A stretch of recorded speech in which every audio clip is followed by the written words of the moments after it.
جن لوگوں سے ہمیں محبت ہوتی ہے ان سے کبھی نفرت نہیں ہو سکتی۔ پتہ ہے کیوں؟ جب یہ بہت عزیز لوگ دھوکہ دیتے ہیں تو پھر دل سے نکل جاتے ہیں، اور یوں نکلتے ہیں کہ دل ان کے لیے کوئی بھی جذبہ رکھنا پسند نہیں کرتا۔ عورت کے سینسز اتنے تیز ہیں کہ وہ نظر اور نیت فوراً پہچان لیتی ہے۔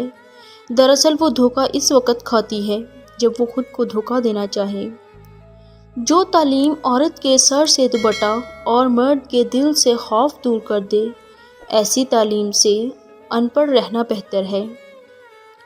جو تمہاری خاموشی سے تمہاری تکلیف کا اندازہ نہ کر سکے، اس کے سامنے زبان سے اظہار کرنا صرف لفظوں کو ضائع کرنا ہے۔ درد وہ ہوتا ہے جو ہمیں دوسروں کی تکلیف میں دیکھ کر محسوس ہو، ورنہ اپنا درد تو جانوروں کو بھی محسوس ہوتا ہے۔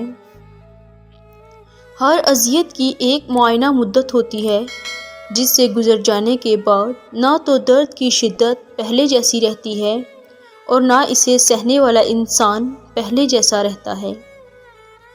شریف عورت جس سے ایک بار جڑ جائے، بس پھر وہی مرد اس کا سب کچھ ہوتا ہے۔ کسی اور سائے کا سوال ہی پیدا نہیں ہوتا۔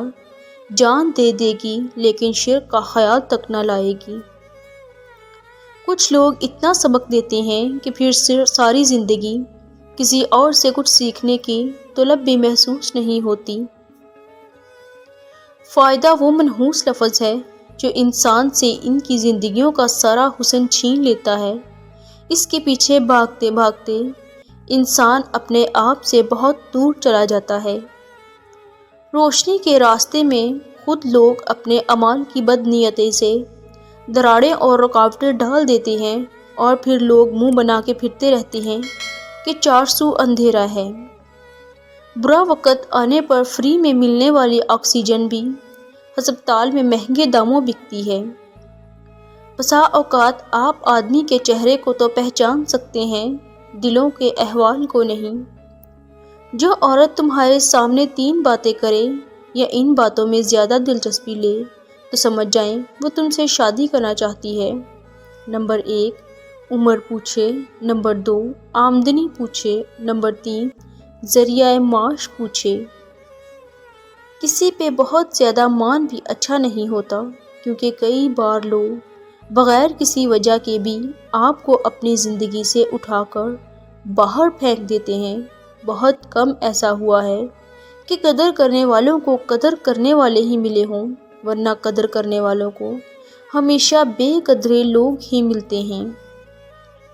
جس عورت کے بال گرنے لگ جائیں سمجھ جانا وہ عورت پریشان رہتی ہے اور ہر چھوٹی سے چھوٹی بات کو دل پر لگا لیتی ہے۔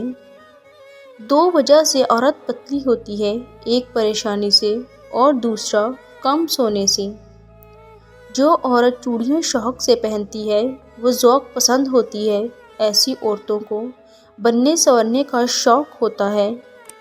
اگر آپ چاہتے ہیں کہ آپ کی ہر دعا قبول ہو تو 70 دفعہ روزانہ یا وہاب پڑھا کریں، انشاءاللہ ہر دعا قبول ہوگی۔ جزاک اللہ۔